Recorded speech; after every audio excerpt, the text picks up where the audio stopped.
My brothers-in-law are calling me a controlling idiot for the way I made my will. I'm in my late 50s and recently found out that I have cancer.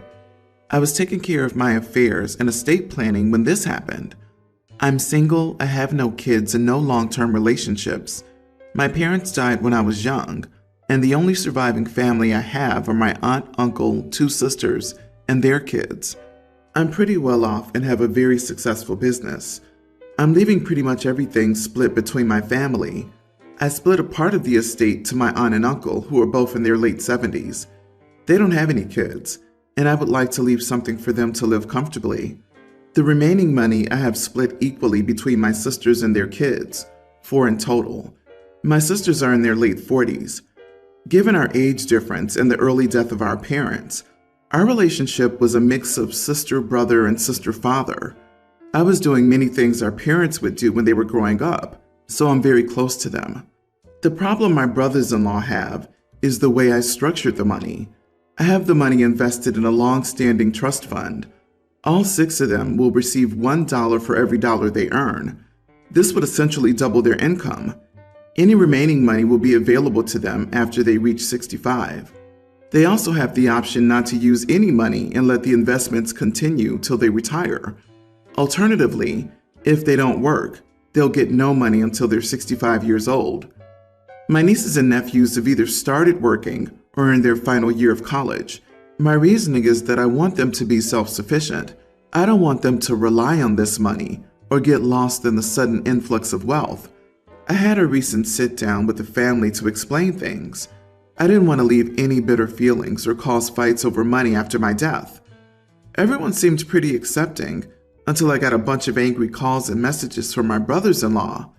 Both were calling me a control freak, trying to tell their kids and wives how to live their lives. I'm a bit shocked. I didn't really have that intention. Am I being a controlling idiot? Edit. To clarify, I'm leaving absolutely nothing to both brothers-in-law. Only for 8 people, 2 sisters, 4 nephews and nieces, 1 aunt and 1 uncle. Your brothers-in-law are looking to cash in on your inheritance to their wives. Looks like you've nipped their greed in the bud. Leave your will as it is. Otherwise, they'll squander your money, leaving your nibblings and siblings with nothing to fall back on. So yeah, not the idiot. If I were the sisters and I watched my husband bully my dying big brother over money, there wouldn't be any brother-in-law to worry about. Shameful behavior. OP should honestly take brother-in-law's reactions as concrete proof that you did the right thing. Their responses on behalf of their wives and kids, who didn't have an issue receiving free money the way OP set it up, are evidence that they plan to capitalize on the influx of wealth from your inheritance personally. You are the idiot. I reject the idea that a person's value in any way is related to their income. So if kid number 1 goes into teaching and earns $30,000 a year and a job that allows them to fulfill their childbearing needs in the summer and breaks, they deserve less than kid number 2, who got a job as a mid-level manager earning $100,000 with no family, no debt, and no extraneous obligations.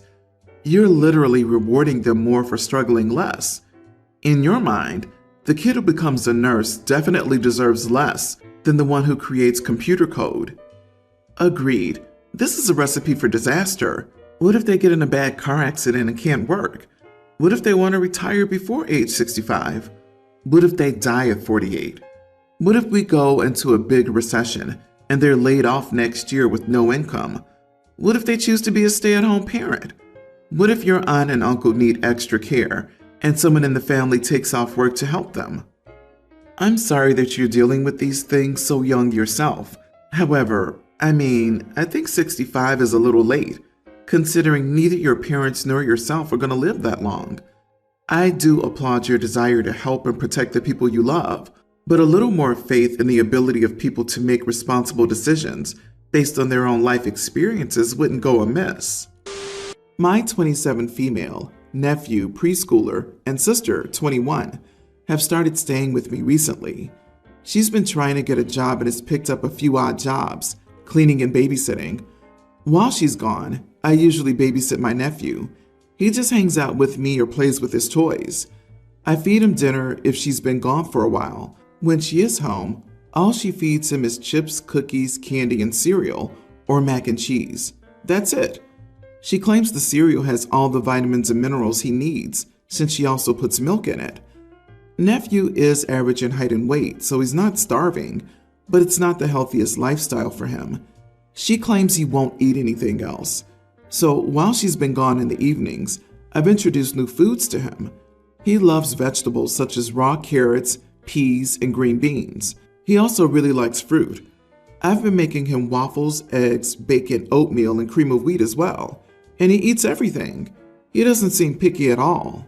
She came home last night, and he was finishing up a grilled cheese with tomato soup, and she flipped out on me. She told me that I shouldn't be feeding him things he doesn't like, and that I was force-feeding him by not giving him a choice of what he wanted to be fed. I told her she was absolutely ridiculous, that he enjoyed new foods, and that she was just too lazy to cook for him and used ready-made meals. She blew up on me for calling her a bad mom. She's constructed that I've been force-feeding her son while she's gone, and she's told her friends who have ganged up on me, saying I was out of line and that I overstepped the boundary and I wasn't his mother. Am I the idiot here? How dare you feed my child things that he's happily enjoying? You're an absolute monster. So yeah, not the idiot. He clearly eats and enjoys the food, so our argument is already invalid. Not too sure what she wants to accomplish by fighting with the person who's currently keeping a roof over her head. Even if he looks healthy, he'll only stay that way for a short time if he keeps having only junk food as his go-to. I'm curious, what does your sister eat? Does she cook for herself or eat junk as well? I can't help but notice that she had him when she was very young, so she's been in charge of feeding him since before most young adults figured out how to feed themselves without parental help. It sounds like she could benefit from some parenting classes, but you're probably the last person she wants to hear that from now. She claims the cereal has the vitamins he needs since it has milk? What the heck? No, seriously, does your sister not know about the food guide? She's teaching him horrible eating habits. You're giving him the healthy meals he needs. You should talk to her about this when you two are getting along. Your nephew's pediatrician can also help her with nutrition and proper food. He's lucky to have you. I have a massive mortgage, a house in a high cost of living city. I have 4 roommates. I have the basement suite, and the upstairs is rented to one couple and 2 single people. They know I own the house, and all of them were recommended to me by friends or family. I still required a lease agreement, security deposit, and the first and last month's rent. I just was willing to rent to them at below market rate because I didn't have to advertise or arrange for a property manager. Between the 4 of them, I collect enough to cover the mortgage and utilities with a little left over. I save my money and use it to pay for major repairs and maintenance. I'll start a new job in a different city in the new year, and I knew about this back in late October.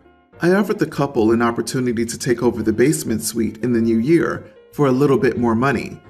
They would get a massive bedroom upgrade and a private living room, bathroom, and kitchen. They agreed and told me that they were planning on moving out in 1 year, so they would be willing to sign a 1-year lease. I asked the 2 singles if either of them wanted to take the master bedroom that would be empty. They both declined but asked if they could turn it into a home office for them. I said sure, but they would have to cover the rent for the room. They think that I'm being unreasonable. Since I'll be making more money off the couple, they think I should keep their rent the same and let them have the room for free. I offered it to them for 80% of what I was getting before. They called me a selfish idiot for taking all their money. Even if they took the deal, they would still be paying less than market value for a single room in our city. It turned into a huge fight with the people who referred them to me, calling me a greedy idiot for trying to suck money out of their friends. I don't need to deal with any of this. I found a property investor willing to buy my house and honor my current leases, including the new one for the couple. Unfortunately for the other 2 renters, their leases are up in February, and I imagine that the rents will be going up a fair bit. But that isn't my problem anymore. So now everyone they know is angry with me because these 2 people will most likely have to move into a crappier living situation. I feel bad because I would stay and deal with it if I wasn't moving, but it's just easier to walk away. Not the idiot. Why would they think that they could get the room for free? Also, you own the place, so it's yours to sell to whomever you wish. And now that it's theirs, they can do whatever they like with the property. If you aren't going to be there to take care of the house, you would have to pay someone to do it. This seems like the right decision for you. Unfortunately, they blew their sweet deal by being greedy themselves. You are the idiot. All your tenants were fully paying for all the bills for the house. The couple taking the basement agreed to pay more, so you are getting all the bills plus a little extra. You pay nothing for housing, and now you're moving out and will need to rent somewhere you want to nickel and dime your tenants, so you can never contribute to your own living expenses. Sure, you could do it, but it definitely paints you as greedy. No, it's business. He deals with the hassle of being a landlord to make a profit. A vacancy arose, so he was finding a way to fill it. He was already charging a discounted price. He isn't a charity. OP, everyone wants something for free, and that they want you to allow them to use the space that they refuse to pay for is ridiculous. It's their fault that they involved other people and made this untenable for you. Don't carry any feelings about it. Walk away with your profit and enjoy your new life. My sister and I aren't best friends, but we have a pretty good relationship. Good enough that when she got engaged, I assumed I'd either be a maid of honor or a bridesmaid. She didn't ask me despite having a bridal party of 10, but I didn't say anything even though I was a little hurt. I get that it was her wedding and that I wasn't entitled to be in her wedding party, and I eventually got over it. A little afterward, my best friend got engaged and asked me to be the maid of honor, and I happily dived into the responsibility, and it's been a lot of fun for the both of us. I've already been able to plan and execute a lot, making the experience fun for my friend and less stressful. On to the issue. My sister's maid of honor honestly dropped the ball. I know I'm going to be biased, but I've received complaints from family members and other friends. She hasn't put any effort into helping my sister with her wedding, didn't plan anything, never responds to my sister's messages, and generally isn't interested. None of my sister's other bridesmaids are stepping up either. They all have a reason for why they can't spend more time on my sister's wedding. My sister recently approached me to plan everything for her: bridal shower, bachelorette, and the actual wedding. She wants me to give her the experience I've given my friend. I was slightly offended because she only asked me after seeing what a great job I did for someone else. But she's my sister, so I told her I'd be willing to help if she made me a bridesmaid. It's the least she could do, and it would make me feel less like an errand girl and part of the wedding. She refused and said I'd make the numbers off and that I didn't have the look she was trying to accomplish, which offended me even more. Like, at this point, I'm just angry. So I said, fine, I don't have to be a part of the wedding, but she needs to hire me as a wedding planner because I'm not doing this for free. It takes a huge time commitment to do all of this work. She cried to mom and dad now, and they all call me an idiot because I should do it as a sister. But she's asking me to do hours of work for free, which I feel isn't fair. Now my family's saying that I'm ruining her special day by being selfish and making it all about me. So I'm starting to doubt myself. Am I the idiot? Holy entitled Princess Batman, your sister refused to give you a spot of honor at her wedding, insulted your look, and then cried to mommy and daddy because you're not helping her? How is she even old enough to get married? The fact that your parents are siding with her after she said you didn't fit the look is straight up ghoulish. You are not the idiot. Unrelated to whether you're a bridesmaid or not, that's too much work to expect, demand, or coax out of someone. Let her figure something else out and enjoy not having any responsibility as a guest.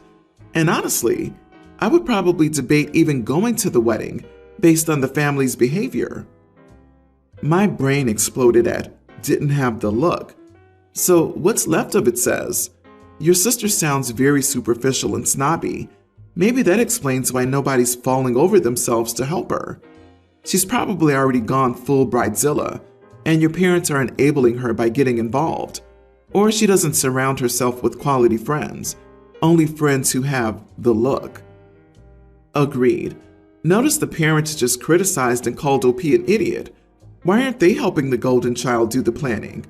OP's the only one that can do this? OP doesn't help and probably even skips the wedding, and they'll try to keep pulling you in. You're already doing one wedding. That's enough. If she doesn't even have the brains to put you in her wedding because she's trying for some stupid look, she deserves what she gets.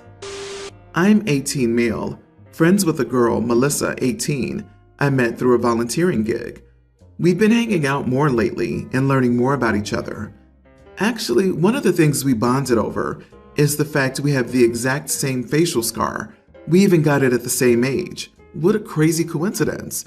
We often discuss how it has impacted our self-image and self-esteem growing up and have had lots of conversations. I feel like she understood me. The only difference is that she tends to cover her scar with makeup, whereas I don't. She says that it's not the same thing since she's a girl, and I get it. A few days ago, we went to a party together and hung out in a room with a few others. One of them was the girl who started chatting with us, and Melissa seemed really impressed with her. At one point, the girl pointed out my scar, which was blunt and made me feel self-conscious. But the good thing is that she said positive things. Melissa immediately joked that, actually, my scar makes me look creepy and intimidating. I asked her, does that mean you would also look creepy and intimidating if you didn't hide the same scar with makeup? She looked shocked, and the people we were with gave me a look like I messed up. Afterward in the car, we had a massive argument where she called me an insensitive idiot. She said that I'm a crappy person for exposing her insecurity and belittling her feelings. I said that she's the actual idiot here, since she threw me under the bus to impress the girl, not sure what she was trying to do. We spent a long time arguing but eventually fell asleep. So, am I the idiot here, or is Melissa? Not the idiot. You're not wrong to inform people that Melissa has a facial scar under her makeup. How dare Melissa say that actually your scar makes you look creepy and intimidating?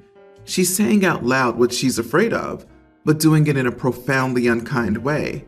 You're fine pointing out that she has the same scar under her makeup. However, she has no right to yell at you for playing fair during an unfair conversation that she caused. Melissa needs counseling, and you need to spend time with better people than Melissa.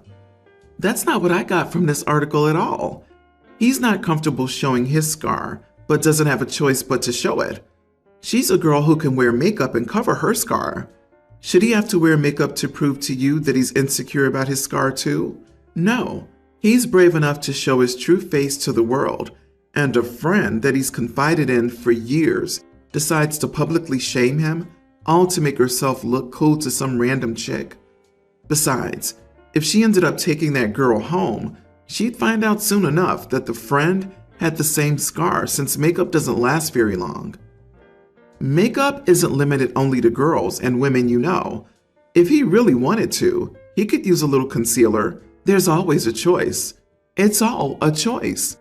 No matter what, OP did nothing wrong here, and the girl is the one being an idiot just to make herself look better or take positive attention away from OP. Exactly. Melissa's the idiot. She sounds like the kind of person who builds themselves up by tearing other people down. She knows how the scar has affected your self-esteem, and yet she still made fun of it. Under any other circumstances, you'd be wrong. But here, when she's using inside info to put you down, you get a pass on using inside info to put her right the same.